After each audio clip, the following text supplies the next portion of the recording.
खुलुमबाय गोजोन फुंबिलि बयनिसिमबो गिबियावनो दैमारी बड' निउज चेनेलनिफ्राय नोंथांमोनखौ बरायनानै लाग्रोनाय जाबाय। दिनै आं गोदान भिडिअ लानानै फैलायबाय। मिजिंथियो नोंथांमोना आंनि भिडिअखौ जोबजासिम नायलांगोन। नोंथांमोना बयबो पाकिस्तान आरो भारत हादोरनि खोथा बुंब्ला मोननै हादोरजों गोरोबलायनो हायै सुथुर होननानै सानो जानांगौ। मानोना थांनाय समफोराव भारत आरो पाकिस्तान हादोरनि गेजेराव गोबां दावहाफोर जाबोनायखौ खोनानो मोनबोखादों। नाथाय बेनि गेजेरावबो पाकिस्तान हादोरनिफ्राय मोनसे मोजां खौरां सफैदों। पाकिस्तान हादोरा थांनाय 3 बोसोरनि सिगां भारतारि ना हमगिरि सा 80 सुबुंफोरखौ भारत लैथोमायाव पाकिस्तान हादोरनि फारसे ना हमहैनायनि दायाव हमनानै कराची जेलाव लानानै थांदोंमोन। बिसोर भारत लैथोमायाव ना हमबाय थानाय समावनो बारहुंखा फैनायनि जाउनाव बोरैबा पाकिस्तान हादोरनि सीमा फारसे थानाय लैथोमायाव सहैयो। बेवहायनो पाकिस्तान नेभि हानजाया बिसोरखौ हमदोंमोन। नाथाय मैया 3 बोसोरनि उनाव पाकिस्तान हादोरा भारतनि सा 80 ना हमगिरि सुबुंफोरखौ कराची जेलनिफ्राय पान्जाब रायजो अमृतसरनि आटारी बाघा बर'रनि दारै भारत हादोरसिम दैथायहरफिनो। थारैनो भारत सोरखारनि नाजानायाव सा 80 ना हमग्रा सुबुंफोरा उदां जानानै हादोरसिम सफैफिननो हाबाय। बेनि थाखाय बिथांमोना भारत सोरखारखौ साबायखर बावो। राजस्थान रायजोआव बिधान सभा बिसायख'थिया खाथिनिफ्राय खाथिसिनाव सफैगासिनो दं। थामहिनबा 25 नबेम्बर खालारनिफ्रायनो बिधान सभा बिसायख'थिया जागोन। बे बिसायख'थिनि समावनो राजस्थान रायजोआव मोनसे मुगैथावना जाथाय जानानै थाङो। थांनाय सुक्रुबार खालि सासे 4 बोसोरनि उन्दै हिनजावसा गथ'खौ न'नि लांगोनानिफ्रायनो सासे दुथाङा फुस्लायना लाना थांनानै जिनाहारि खालामो। बे जिनाहारि खालामग्रा दुथां सुबुङा सरासनस्रा सुबुं नङा। बियो राजस्थान रायजोनि पुलिस बिफाननि सासे पुलिस साब इन्सपेक्टरसो, जायनि मुङा भुपेन्द्र सिंह। बे जाथायनि सोमोन्दै मिन्थिनानै उन्दै हिनजावसानि नखरा दौसा पुलिस थानायाव साब इन्सपेक्टर भुपेन्द्र सिंहनि बेरेखा एफआइआर होनो थाङो। नाथाय पुलिस बिफाना उन्दै हिनजावसानि बिफाखौ लावथि आरो सिलाइफोरजों गोबां बुनानै गोब्राब जोखोम खालामना हरो। बेनि उनाव ओनसोलनि रायजोफोरा खौरांखौ मोननानै रागा जोंखांना दौसा पुलिस थानाखौ बेंखननानै साब इन्सपेक्टर भुपेन्द्र सिंहखौ पुलिस थाना सिंनिफ्राय दिहुनना लाबोनानै गोबां बुग्लियो आरो पुलिस बिफाना बिखौ रायजोनि आखाइनिफ्राय रैखा खालामना एरेस्ट खालामो। राजस्थान रायजोनि पुलिस बिफाना फोरमायना होयो दि उन्दै हिनजावसा गथ'खौ मेडिकेल टेस्ट खालामनानै बे जिनाहारि खालामनाय जाथायाव भुपेन्द्र सिंहआ दायनिगिरि होनना रोखा फोरमान जायोब्ला बिनि साख्रिखौ अरायथानि थाखाय दानना होनाय जागोन आरो पक्स' आयेननि दारै केस थिसनना गोख्रों साजा होनाय जागोन होननानै फोरमायो। दा बे जाथायखौ लानानै बिजेपि दोलोआ खुंथायाव थानाय कंग्रेस दोलोखौ बायदिसिना अजद होगासिनो दं आरो बिसायख'थिखौबो नोजोर होनानै बे जाथायखौ नेसनेल लेभेलसिम दिखांनानै दावराव खालामदों होनना राजस्थाननि गिबि मन्थ्रि अशोक गेहलट बिथाङा फोरमायदों। बर' हारिनि थाखाय गोजोनथाव रादाब। बर' रावखौ माहारियारि आरो मुलुग दरबाराव गोसारहोनायनि थांखिजों दिल्लीयाव गोनांथार सावरायनाय हाबाफारि लादों। बर' हारिखौ मुलुगनि गेजेराव गोख्रोङै गोसारहोनायनि थांखि लादों दुलाराय बर' फरायसा आफाद आरो बर' थुनलाइ आफादा। बे नोजोरजोंनो दुलाराय बर' फरायसा आफादजों लोगोसे बर' थुनलाइ आफाद आरो गान्धी हिन्दुस्तानी साहित्य सभाया गोदान दिल्लीयाव बे सावरायलायनायखौ जथायै खुंफुंदों।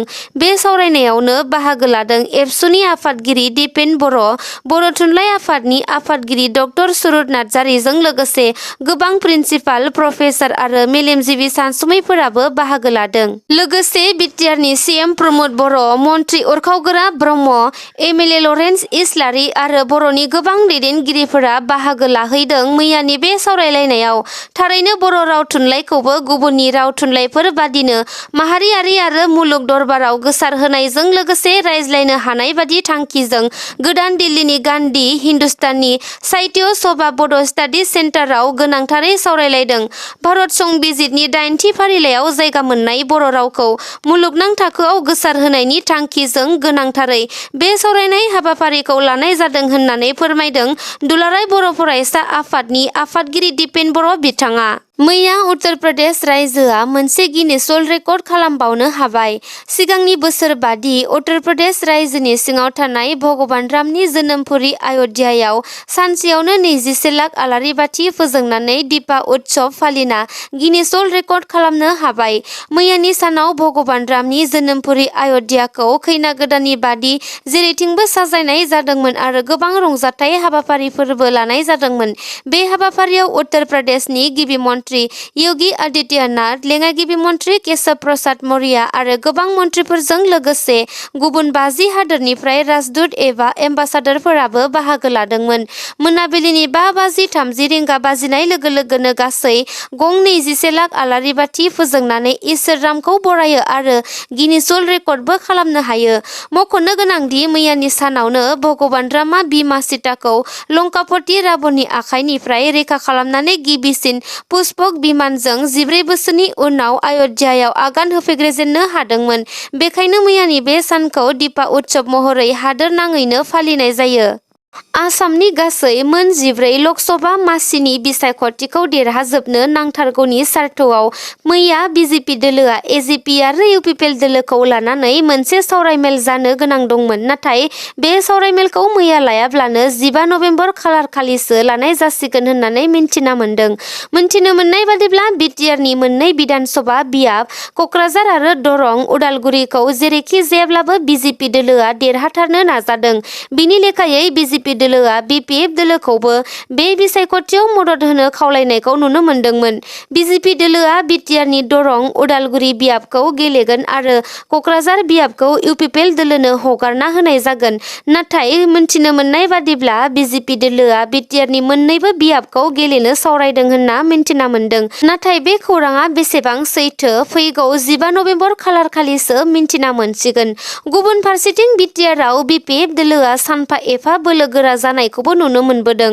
बिपिएफ दोलोआ बे बिसायख'थियाव रावजोंबो लोगो जायाब्लानो गाव हारसिङैनो बिजाथि दिखांनानै बिटिआरनि मोननै बियाबजों लोगोसे गासै मोनथाम बियाबाव बिसायख'थि गेलेगोन होननानै मिन्थिना मोन्दों। थारैनो बिटिआरनि मोननै बियाबखौ सोर देरहामारो सम फैब्लासो मिन्थिनो हासिगोन। बर' फिसाफोरनि जाफुंसारनाय देग्लायनि बरपेटा रड हाउली कलेज फरायसा आफादनि 2023 आरो 2024 सोलोंथाइ बोसोरनि बिसायख'थियाव 4 बर' फिसाफोरा देरहासार जानो हादों। बे फरायसा आफादनि बिसायख'थियाव खन्थाइ लाहारिया आफादगिरि, बिलिना गयारिया लेङाइ आफादगिरि, सनिमा बसुमतारिया एजिएस आरो कमल बसुमतारिया माइनर गेम्सनि नेहाथारि मासियाव देरहानो हायो। बे बिसायख'थिया सुक्रुबारखालि थामहिनबा 10 नबेम्बर खालारखालि जादोंमोन आरो बेनि फिथाइखौ मैया होनाय जायो। बे बिसायख'थियाव बिथांमोना देरहानानै जोबोर गोजोननाय मोननायखौ फोरमायदों। दासान्दि बिटिआर ओनसोलाव खामानि मावनो मोननाय आरो मोनैखौ लानानै बिटिसि ठिकादार आफादनि गाहाय नेहाथारि बिक्रम दैमारिनि गोख्रों खेंफोरथि। बिथाङा खौरां बिजोङाव बुंनाय बादिब्ला बिटिआरनि सिंनि खामानिफोरखौ बिटिआरनि ठिकादार, बारग' एनडिएफबि आरो एबसुनि दैदेनगिरिफोरनो होआलासिनो बिटिआरनि बायजोनि जिल्लानि ठिकादारफोरनोसो मावनो होदों। पिएनआरडिनि सिङाव गोग्लैनाय गिदिर गिदिर खामानिफोरखौ धुबुरी जिल्लानि सिङाव थानाय मेसेज आसाम एजेन्सि बिलासिपारा होननाय कन्ट्राक्टरनो उदालगुरि जिल्लानि गासै 58 खामानि आरो क'क्राझार जिल्लानि गासै 52 खामानिफोरखौ हरजोबदों आरो बेफोर खामानिया गोबां कौटि रांनि होननानै फोरमायदों। बेफोर खामानिया गासैबो बिटिसिनि लेङाइ गाहाय मावफुं सोद्रोमा गबिन्द बसुमतारिनि सिङावसो गोग्लैयो। नाथाय बेफोर खामानिफोरखौ बिथां प्रमद बर'आ बिटिसिनि कन्ट्राक्टर, एबसु आरो बारग' एनडिएफबि सोद्रोमाफोरनो होआब्लानो गावनि थोंजोङै बिटिआरनि बायजोनि मेसेज आसाम एजेन्सि बिलासिपारा होननाय कन्ट्राक्टरनो गासै मोन 110 कौटि रांनि खामानिखौ मावनो होजोबदों होनना गोख्रों फोरमायो बिथाङा। बिथाङा बिटिआर गोजोन गोरोबथानि दफाफोरनि बाथ्राखौनो लानानै बुङोदि बिटिआर गोजोन गोरोबथानि जेसेबां दफानि खामानिफोर दं बेफोर मोनसेबो मोजाङै मावफुंजायाखै। जेरै फरायसालिफोरखौ सोरखारि खालामनाय, एक्स एनडिएफबिफोरखौ जेलनिफ्राय उदां खालामनाय, उदालगुरियाव एनआइटि गायसननाय, अर्गानिक इउनिभार्सिटि खालामनाय, मुम्बाइआव बड'लेण्ड गेस्ट हाउस बानायनाय, गामि सोसननाय, बिटिआरआव बड'फा उपेन्द्रनाथ ब्रह्मनि मुङै इउनिभार्सिटि गायसननाय आरो गोबां दफाफोर बेफोरनि मादाव मोनसेबो मावफुंजोबाखै। बेजों लोगोसे बिथाङा फोरमायबावनाय बादिब्ला थांनाय 2022 मायथाइयाव बिटिआर खेलानि बिथिङाव मोनसे आनजाद जानानै थांदोंमोन आरो बे आनजादनि गासैबो खामानिया जोबनानै थांबाय। एपइन्टमेन्ट होनो गोनांल' खामानि दंसै। नाथाय बिटिआर सोरखारा बेनि एपइन्टमेन्टखौ दिनैसिम होआब्लानो 1 बोसोर 9 दान होबथानानै दोनबाय। दा बे मासियावनो गोदानै 58था मासि दिहुननानै आनजाद खुंनो नागिरदों। बेफोर माबोरै जानो हायो होननानै बुंथियो बिथां बिक्रम दैमारिया। क'क्राझारनि बयनिख्रुइबो गोजामसिन गंसेल' सोरखारि फरायसालिमा होननानै बुङोब्ला क'क्राझार सोरखारि फरायसालिमा। बे सोरखारि फरायसालिमाखौ 1959 मायथाइयाव गायसननाय जादोंमोन। मोनथिनो मोननाय बादिब्ला गोबां सानसुमै गेदेमाफोरा बे फरायसालिमानिफ्रायनो गोजौ सोलोंथाइ लानानै समायनाहै गावनि इयुनखौ दानानै लानायजों लोगोसे गोबां जाफुंसारबोदों।